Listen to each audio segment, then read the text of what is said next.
But yet, Mac Miller's still releasing albums. I can't listen to that. I'm firmly against I know you. releases. But like, the artist never said the final okay on the album. I get it. Someone close to him helped arrange it and put it together. As an artist, never do that for me, please. If it wasn't done, don't release it. Or don't release it as a finished product. That part, I don't know. But how long has this has been dead for over a decade, right?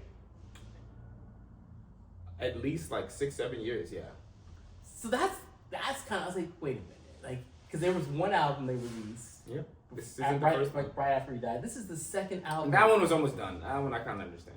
Yeah, so I don't understand, but yet I can't get a Prince album. You know what I mean? Because his estate is like, they know him. And they're like, he would haunt us if we dropped the Prince album. Dude. And more estates should be like that, but you never know. I'm not in his close circle, so maybe Mac wanted that. I can't imagine it, but I don't know. I think that as artists now, they're definitely making moves that we would never expect them to make. I.e., Prince. Snoop performing, for the inauguration weekend. That money talks. But like, have you ever thought about it? Like, what is the price tag for your soul? Oh, it's expensive. It's real expensive. Right.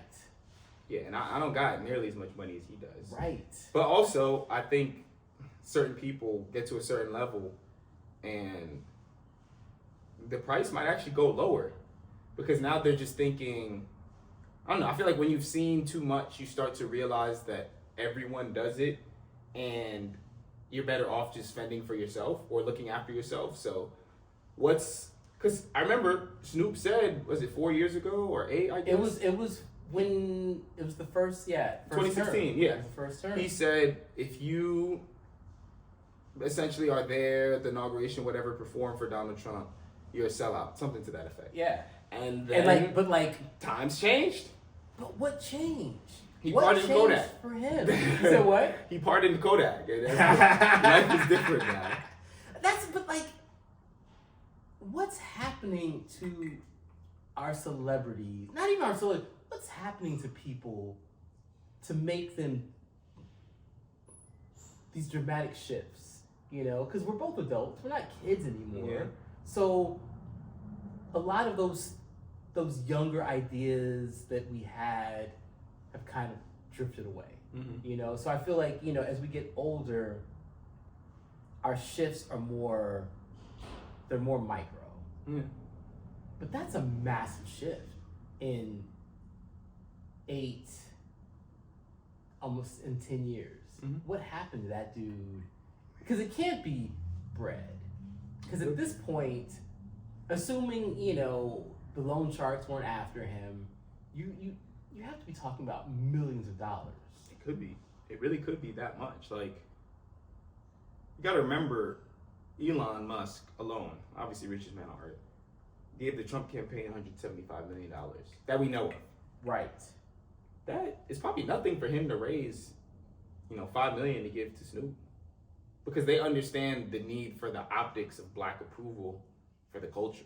I think what it is when Trump first came out in 2016, it was popular that, oh, this guy's off. He's off his rocker, like. Right.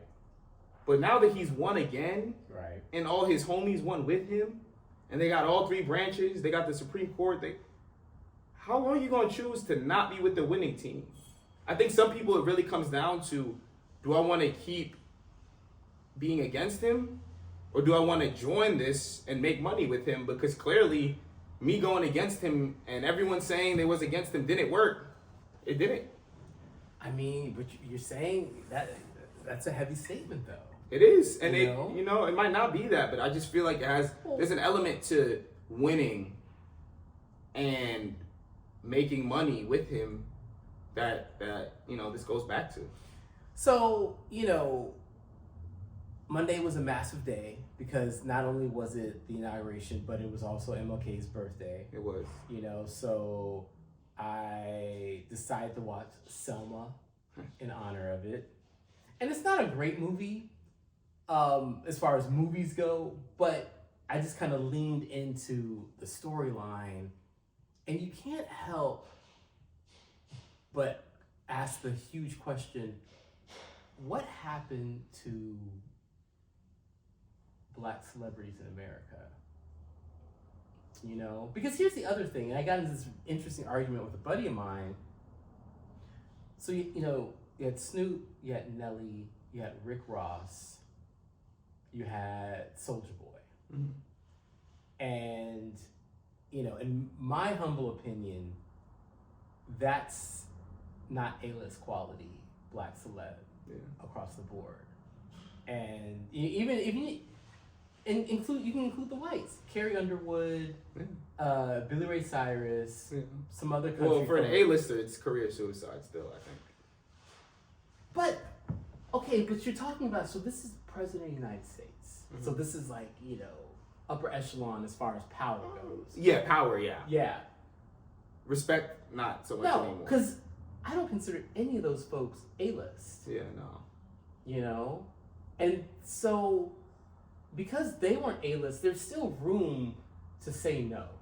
Yeah. Because a lot of people, I'm assuming, did say no. Had to have. So why did those folks say yes? You know? But then also, I started thinking about, he said, well, who do you consider A-list Black entertainer? And I really had a hard time thinking about who's A-list celebrity now. Really? Kendrick, Jay-Z, Beyonce. I kept going back to Beyonce. Mm-hmm. I think music. I think that my problem with Jay now is I keep coming back to age. Yeah, you know, he doesn't release music he hasn't much. released, and not so much age, but he just also hasn't released. Yeah, he's a bit inactive. Yeah, Tyler the Creator. I mean, which is an interesting conversation because I do think Tyler is great, but when you think about the Michael Jacksons, the Princes, That's higher than A-list though. Where that oxygen thing is real, like, we don't have anyone like that anymore. I don't even think, no one's falling out for any of our Black celebrities anymore. Oh, I don't think that level of fame will ever be reached though, again. Because a part of that, in my opinion, comes down to inaccess, like lack of access. And we see everything about most people these days. Beyonce and Kendrick, I think, are two A-listers who have something close to that because they are private people, Kendrick especially. And so there's this mystique around them. Like if Frank Ocean, if he released more music, he could also be on that same tier. But he's just so inactive. I think his music is good enough, but his brand isn't, because he's so unwilling to do the things that he doesn't want to do to be in that same conversation. See, I really do. Now, granted, you incorporate social media, and that dilutes the conversation a great deal. But I also read about, there's some folks that went to see Taylor Swift in concert like 8, 10, 12 times, which is that Michael Jackson level of fandom. You can't help but ignore something. There's something that happened, whether it's deliberate or not, that diluted the Black celebrity. I don't know, because I think Beyonce's right there. I think she's on the same exact level. If Even not if higher. she is, that's one person. Well, how many Michael Jacksons were there when Michael Jackson was Michael Jackson? I mean, you still had. You had Michael Jackson, you had Prince. You had Prince, which was still, I mean, record-wise, there's no comparison between Michael Jackson and Prince record sales. Yeah. But then, during that time, even the folks under them, your Madonnas, your brief moment of, not Boy George Michael. Mm-hmm. You had you had, and you're right, there was a mystique, but it's also just too many players now. Yeah, that's true. It's so hard to rise to the top when there's a new superstar every 3 months. And they gotta burn out first before people go back. Oh yeah, no, they weren't as good as, Kendrick or Beyonce. What were we thinking? That's so interesting though that you put Kendrick in that Beyonce category. I think he's up there. Honestly, I think Drake usually is in that conversation. I don't even. And he's just having a bad moment right now, so it's tough to put him there because his name isn't necessarily equated with good right now. No, I know. But in terms of fame, for me, if you are known by one name, you're already in a different level. But in terms of record sales, actually, no one touches Drake right now, including Beyonce, Adele, etc. He's completely alone. Which is crazy. Completely that lets you alone. know how far we've come. Because I mean, that's it. Is it record sales or that also incorporating streaming? It does. Yeah. But I mean, that's people don't buy physicals really. Right. So. Right. Yeah. Because I mean, so you're like, Drake is the modern or the present day Michael Jackson. I would never say that. But I know, right? He is the biggest celebrity we have in music. Yeah, I think. That's crazy. I don't know how I feel about that. Numbers don't lie, man. I don't. But know clearly they do lie. I don't think so. They because if you go to, if you go to like, and I had a few friends make this argument. If you go to like a Drake night, every single person there. What is a Drake night? It's where the DJ will just play his greatest hits. The average person knows most of Drake hits. Catalog is tight. You can't argue with that. And Catalog it's is tight. there's not many people who can do that and have that many like popping hits that like people remember growing up on, people know the words to, and you don't realize how many there are until you go to something like that. But oh gosh. And we talked about this a while back, but whenever I think about tight catalogs, right under Drake, legitimately under Drake, and you can't say anyone, R. Kelly.